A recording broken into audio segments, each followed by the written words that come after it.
ഞാൻ ചോദിക്കുന്നു, ഒപ്പനയാണോ ആത്മീയത, കോൽക്കളിയാണോ ആത്മീയത, എന്താണ് ആത്മീയത? ആത്മീയത എന്ന് പറഞ്ഞാൽ നാടകം കളിക്കലല്ല എന്നല്ല, മറ്റേതെങ്കിലും ടീമിന്റെ വേഷം ധരിക്കലും നാടകം കളിക്കലും അതുപോലെ തന്നെ പരിഹസിക്കലും ഒക്കെ അല്ലാഹുവിന്റെ റസൂൽ വിലക്കിയതല്ലേ? ഇബ്നു അബ്ബാസ് ഉദ്ധരിക്കുന്ന ഹദീസിൽ തന്നെ കാണാം, നബി സല്ലല്ലാഹു അലൈഹി വസല്ലം അൽ മുഖന്നതീന മിനൽ റിജാലി വൽ മുതറജ്ജിലാത്തി മിനൻ നിസാഇ വൽ മുതശബ്ബിഹാത്തി മിനൻ നിസാഇ ബിൽ റിജാൽ. കോലം കെട്ടിയാടുന്നവര്, ഇമാം ബുഖാരി ഉദ്ധരിക്കുന്ന ഹദീസാ, മുറുക്കി പിടിക്കാതെ തുറന്നു നോക്കിക്കോ. കോലം കെട്ടുന്നവര്, ആണ് പെണ്ണിന്റെ കോലം കെട്ടുന്നതോ, പെണ്ണ് ആണിന്റെ കോലം കെട്ടുന്നതോ, മാതാമന്താന്ന് വയ്യാകുന്നതോ, അങ്ങനെ പരിഹസിക്കുന്നതോ അല്ലാഹു ശപിച്ചവരാണോ? അല്ലാഹുവിന്റെ റസൂൽ പറഞ്ഞിട്ടോ നിങ്ങൾക്കത് മനസ്സിലാകുന്നില്ലേ?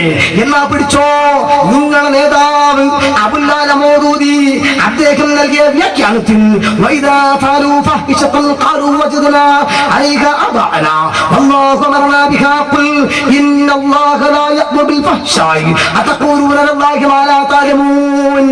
ഈ ആയത്തിന്റെ വിശദീകരണത്തിൽ സാക്ഷാൽ അബുൽ അല മൗദൂദി തന്നെ അദ്ദേഹം എടുത്തു കൊടുത്തത് നിങ്ങൾ പരിഭാഷപ്പെടുത്തിയത്. ഞാനൊന്ന് വായിക്കാം കേട്ടോളൂ. പൂർണ്ണമായി വ്യക്തത മറക്കുന്നതാവണം അവന്റെ വസ്ത്രം. അലങ്കാരത്തിൽ അതിര് കവിഞ്ഞതോ ധരിക്കുന്നയാളുടെ നിലപാടിൽ നിന്ന് താഴ്ന്നതോ ആകരുത്.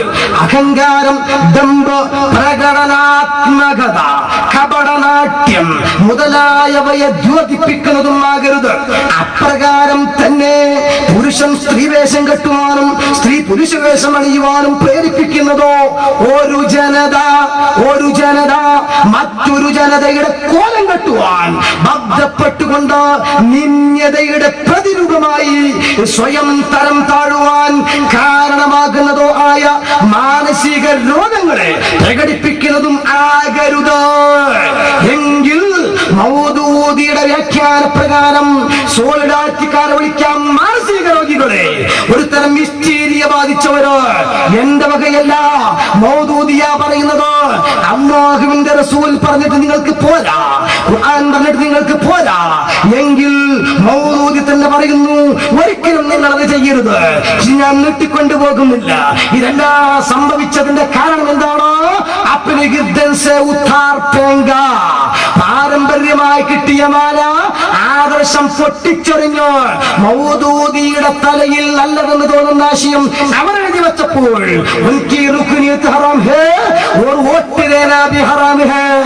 ജനാധിപത്യ വ്യവസ്ഥയിൽ മെമ്പറാകൽ ഹറാമാണ്, വോട്ട് ചെയ്യൽ പോലും ഹറാമാണ് എന്നെഴുതി വന്ന ഹുകൂമത്തിലാകിയ വാദമുള്ള ജമാഅത്ത് ഇസ്ലാമി അടിമുടി മാറി ടിപ്പോടെ എത്തി ഇഖാമത്തുദ്ദീൻ, മൂല്യാധിഷ്ഠിത രാഷ്ട്രീയം. ഇപ്പോൾ വോട്ടിന് കുഴപ്പമില്ല എന്നല്ല, ഞങ്ങൾ ബഹുമാനപ്പെട്ട സയ്യിദന്മാരും അല്ലെങ്കിൽ ബഹുമാനപ്പെട്ട കമറുനെ പോലെ പണ്ഡിതന്മാർക്ക് കടന്നു വരുമ്പോ ആവേശത്തോടെ അല്ലാഹു അക്ബർ അല്ലാഹു അക്ബർ ഇത് ചൊല്ലിയിട്ട് സ്വീകരിക്കാറുണ്ട്. ആ സ്വീകരണം ഞങ്ങൾക്ക് ആവേശം കൊണ്ടും അവരോടുള്ള ബഹുമാനം കൊണ്ടും ഞങ്ങൾ നടത്തുന്നത്. അത് നടത്തണം എന്ന് ഖുർആനിന്റെ അധ്യാപനമാണ്. എന്തേ അല്ലാഹുവിന്റെ ഖുർആൻ പ്രഖ്യാപിച്ചപ്പോൾ സാക്ഷാൽ ഇബ്നു കസീർ തന്റെ വ്യാഖ്യാനത്തിൽ കാണാം, മഹാന്മാരായ റസൂലുള്ളാഹിന്റെ കുടുംബക്കാർ, ആ കുടുംബക്കാർ ഇക്റാമാക്കലും തൗലീമാക്കലും ഇഹ്തിറാമാക്കലുമാണ് ആ പറഞ്ഞ ആയത്തിന്റെ യോച്ചായുന്നു. ഇതനുസരിച്ച് നമ്മൾ തക്ബീർ ചൊല്ലുമ്പോ കൈ ചുംബിക്കുമ്പോ ഇവരോ സുബ്ഹാനല്ലാഹ് അത് നാടകമാണ്, അല്ലെങ്കിൽ ആ ആത്മീയത ഭൂഷണമല്ല, അത് കപടാത്മീയതയാണ്. അതേ സമയത്തോ എറണാകുളത്ത് മേധാപക്കർ വന്നു റളിയല്ലാഹു ചൊല്ലിപ്പോണ്ട.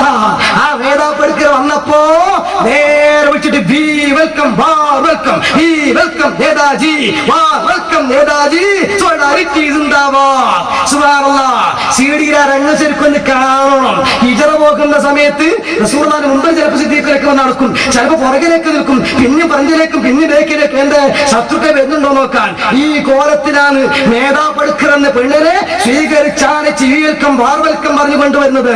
അല്ലാഹു അക്ബർ ആത്മീയത ചൂഷണം ചെയ്യല.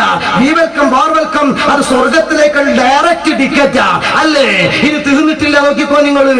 നമ്മൾ സമ്മേളനം തുടങ്ങുമ്പോ മഹാന്മാര് മക്ബറയിൽ പോയിട്ട് അനുഗ്രഹം വാങ്ങി കൊടിയുമായിട്ട് വന്നാൽ അന്ധവിശ്വാസം, അനാചാരം. ഇവര് സമ്മേളനം തുടങ്ങുമ്പോഴോ പ്രാച്ചിമടയിലെ മൈലമ്മയുടെ അനുഗ്രഹം വാങ്ങിയിട്ട് സുബ്ഹാനല്ലാഹ് അവരുടെ സോൾഡാറ്റ് സമ്മേളനം തുടങ്ങുന്നത് എല്ലാ ക്ലിപ്പുകളും ഞങ്ങളുടെ കയ്യിലുണ്ട്. ഒരുപാട് സ്ഥലത്ത് പ്രദർശിപ്പിച്ചതാ. ഇരിക്കട്ടെ, ഇതൊക്കെ നിങ്ങൾക്ക് സംഭവിക്കേണ്ടി വന്നതോ ഒറിജിനൽ ആത്മീയത എന്തെന്ന് തിരിച്ചറിയാതെ പോയതുകൊണ്ടാ.